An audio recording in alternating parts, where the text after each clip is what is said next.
Hey, what's up you guys? Bloody Jacob here to bring my weekly review of AMC's The Walking Dead. This week we've seen Season 6, Episode 10, entitled The Next World. And of course I do gotta be a little bit quieter because everyone else in this house is sleeping right now, but I was working tonight so I didn't catch the initial airing, but I did watch the replay at 12:35 tonight. I had to see it and I had to get this video out as soon as possible. And this episode was really good. I enjoyed it highly for different reasons, very different reasons than why I enjoyed the mid-season premiere so much. But this one was an excellent follow-up, really, in comparison. The Walking Dead is really hitting a good nerve in me right now. It's really starting to get me into it again. It's starting to reignite my passion for the show, and I'm just enjoying the hell out of it right now, and I can only imagine it's going to get better as we get closer and closer to the Negan shit hitting the fan. And it's going to be a shame in a way because people are actually happy. Characters are happy or at least content on the show right now. So when shit really goes down with Negan, it's going to be really sad. But yeah, this was a really good episode. Of course, we've seen the introduction of a significant comic book character, but also I can't hold off on talking about it. Rick Michonne is a thing now. I think it always was, but finally confirmed Michonne official. Even took notes for tonight's episode, and just look at my note at the bottom of the page. I've probably talked about this in videos before, but I always thought Rick and Michonne were a great idea for the long-term couple of the show. Of course, what Rick went through with Lori in season 3, that obviously took a lot of time for him to get past, and we still see the damage on him even to this point in the show. My cat was sleeping. Please don't tell me she's getting down now. Oh God. But I always thought Rick and Michonne were a possibility. Kitty. But so the whole Lori thing took Rick a while to get past, which is understandable. And then he finally found someone he could connect with Jesse, but we all know what happened to her in the mid-season premiere episode. And let me open the door for my cat. I don't know why she's doing this now. Just want to start talking.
This is not animal cruelty, guys. You just have to understand this.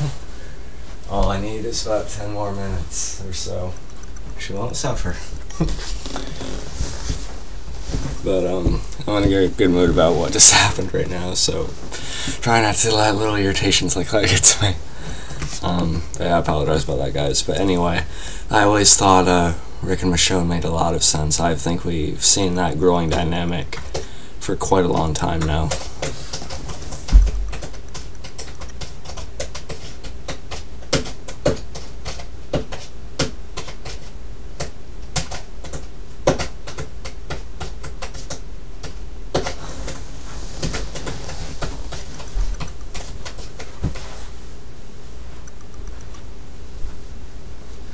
Anyway, guys, I always think there's been a really good family dynamic with Rick, Michonne, and Carl too. I think in a way Michonne has become like a second mother to Carl. You know, they have a really good connection too, and Rick and Michonne really trust each other. You know, they know each other really well. They're close allies.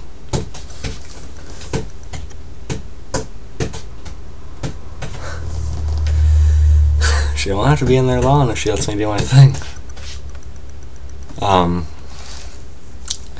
And even back in season 3 when Michonne first was around the prison and stuff, the looks they were kind of giving each other, I sensed a connection. I don't know if this has always been a long-term plan for the writers, or if they sort of figured out that it should be Rick and Michonne like a season or 2 ago. I don't know, but I swear I've seen signs all the way back to Michonne's first season. I just think that Andrew Lincoln and Denai Guerrero also have a really good chemistry together. They really show the characters' relationship and make it believable. And I just think they made the most sense out of anyone on the show. I know there's not a lot of romance on The Walking Dead, but just to see both of these characters have this happiness and be able to confide in each other in multiple senses too, I just feel like they both highly deserve it. I just feel like it feels perfectly right for them to be together. I honestly can't see either of them with anyone else, because they've really been building this for a long time, in my opinion. I'm really happy it's finally happened. I'm fangirling, you know. I supported this idea for a long time. Ever since season 3, season 4, really, I really got a sense of it. Of course, I do know a little bit about the comic books. I know it's Andrea and Rick in the comics, but obviously Andrea hasn't been around since the end of season 3. And, you know, so I kind of took that factor out, and Jesse died. Sasha sort of become like the sniper, but, you know, she's involved in anything with Abraham, though. So I feel like they divided, you know, Andrea's sniper skills in the comics with her, and then sort of the romantic long-term interest for Rick with Michonne. And I think that's a pretty good idea. Definitely makes more sense than Rick and Sasha. Anyway. But we'll talk more about that in a few minutes. Sorry, I went on a little bit of a personal rant about how happy I am that Michonne finally happened, but I had to talk about it, man. I'm so happy. But the rest of the episode is really enjoyable, too. I mean, we had a really fun opening scene, which is really unlike The Walking Dead in the way they did it. Like I seen an article saying it's one of the most domestic episodes of the show we've seen so far, and that's true. We have... this is kind of pointing towards what happened at the end of the episode that I just talked about a little bit, but Michonne's, you know, sort of in her bathrobe. She needs Rick to go get toothpaste and stuff, and there's just a lot of banter between her, Rick, and Carl. I just found it to be really fun, and just, you know, kind of touching to see them all getting along like that in peace, you know what I mean? Denise makes a request to Daryl to get pop for Tara. She said she heard Tara, you know, saying something about it in her sleep or something. Daryl's confused because he hasn't really heard the term pop before. He probably calls it soda. So that was kind of funny. We get another later one with Rick cranking up this country blues type of song in the car, and Daryl gets annoyed by it, and then Rick you know, puts the volume all the way up. I thought that was pretty funny too. We don't get a lot of funny on The Walking Dead, but when they do it, it feels natural, you know, so I appreciate when there are moments of levity and, you know, lightness and stuff, so I like this a lot. Maggie reaches out to Enid. You know, people have sort of compared this to what Glenn and Maggie become to Sophia in the comic books, but obviously Sophia died quite a long time ago on the show. And with Enid and Carl's growing relationship, I think it makes sense that she would sort of take Sophia's place. Like I said, I haven't read the comic books personally, but I've read a lot about them, and I watch Trev Chantu's channel, so I feel like I kind of have a sense of what that world is too. Even I still plan on getting those books myself at some point, but still.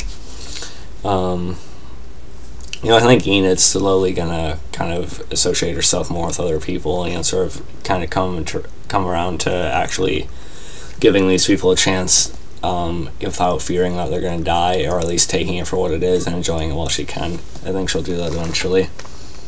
Rick and Daryl get really lucky and end up finding this truckload of food. You know, it's a lot of stuff like those, you know, little packaged cinnamon rolls and stuff like that, but still that's a significant amount, you know, as a truckload, and, you know, a bunch of food like that, but probably also canned stuff, I'm guessing. Which is like, you know, treasure in the zombie apocalypse, you know, or any like post-apocalyptic world. And then Rick and Daryl meet Jesus, or I forget what his name was on the show. In the books, his name is Paul Monroe, but his name on the show is Paul something else. I can't remember exactly what it was, but they're going to mostly refer to him as Jesus anyway. Of course, I knew about the character being brought into the show this season before, so I'm pretty eager that they're getting into more of the comic book stuff now too. Let's see. He ends up shoulder blocking Rick from behind, and Daryl and Rick put the gun on him, and he says he's running from a herd of walkers who are about 10-11 minutes away. But this is actually turning out to be a little bit of a ploy in order to get the keys Rick had gotten for the truck, and he steals the truck, and the vending machine they had chained to it too, which was in a way kind of funny. I don't know why. We get Carl and Enid hanging out in the woods. Ironically enough, Carl's reading an Invincible comic book, which of course is another series by Robert Kirkman, so that's a cool little nod. They find a walker nearby. They don't show the walker at first, they don't show her face, but you can tell who it is. It's Deanna, but we'll talk more about that in a minute.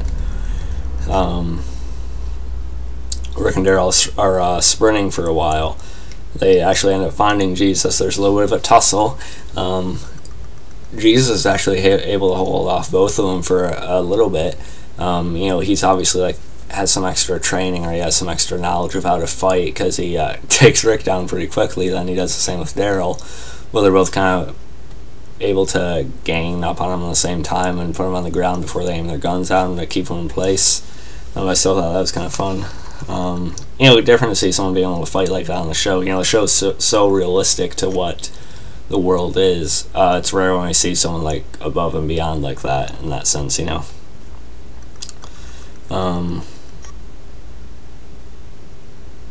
see, yeah. And then they get the keys back to the truck. They drive off. Daryl's really satisfied. He flips them off as they drive off, saying, "So long, you prick."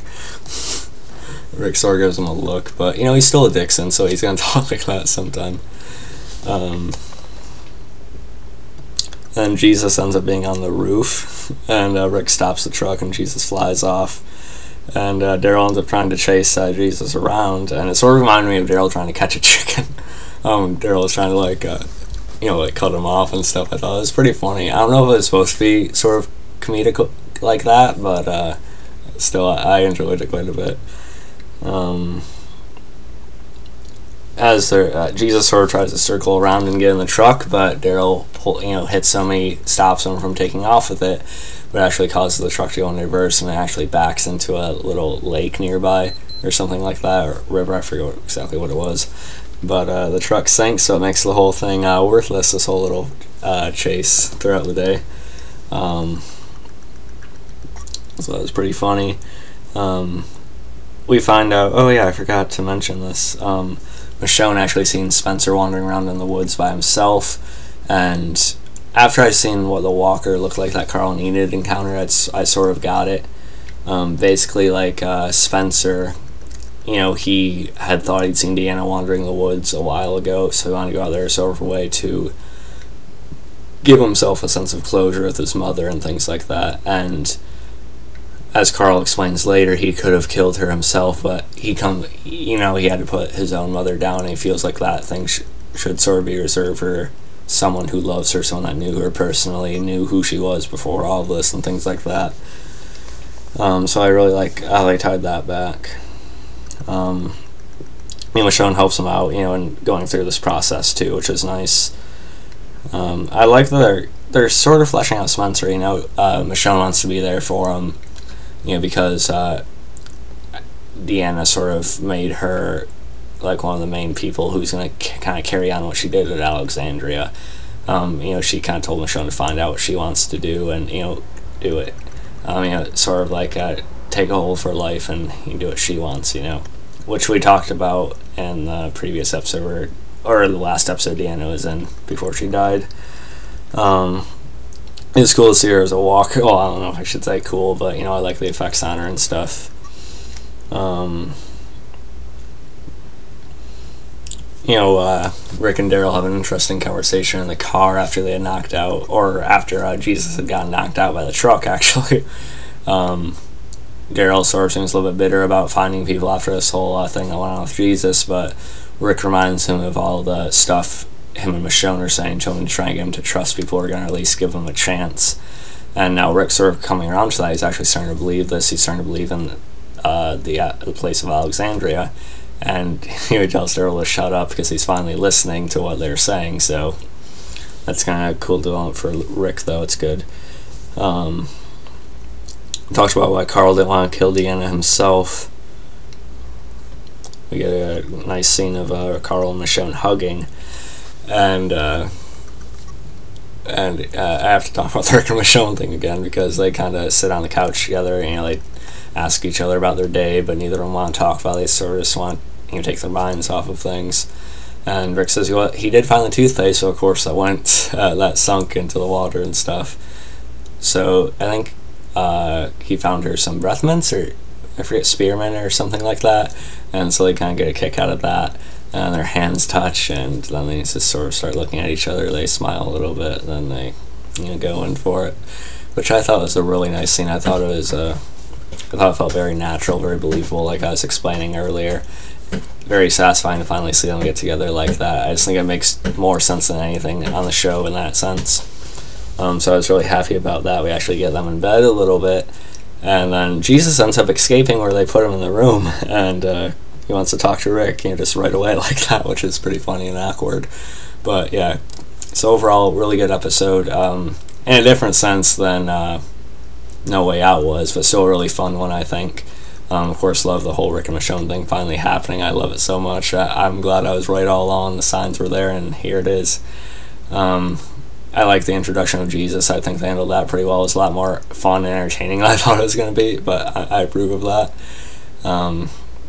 Kind of weird that we didn't see Morgan or Carol in this episode, but it's okay. So yeah, overall I really did enjoy this episode. Really am getting into the show again. I'm really loving it right now, honestly, and looking forward to see where shit turns all bad again when Negan shows up at the end of the season. I'm sure it'll happen before that. I mean, like, shit will go wrong again before that, but still, I'm enjoying this moment of peace and happiness that our group's having right now. So enjoy it while you can. You gotta cherish these moments with the characters. So yeah, I hope you guys enjoyed the video. Sorry I went up late, but work schedule, I got to see it when I could. Happy I did, though. So yeah, hope you guys enjoyed the video. Follow me on Facebook, Twitter, Movie Pilot, and look for InSpoiledIt.com. Catch you guys next time, and peace. For sure, yes.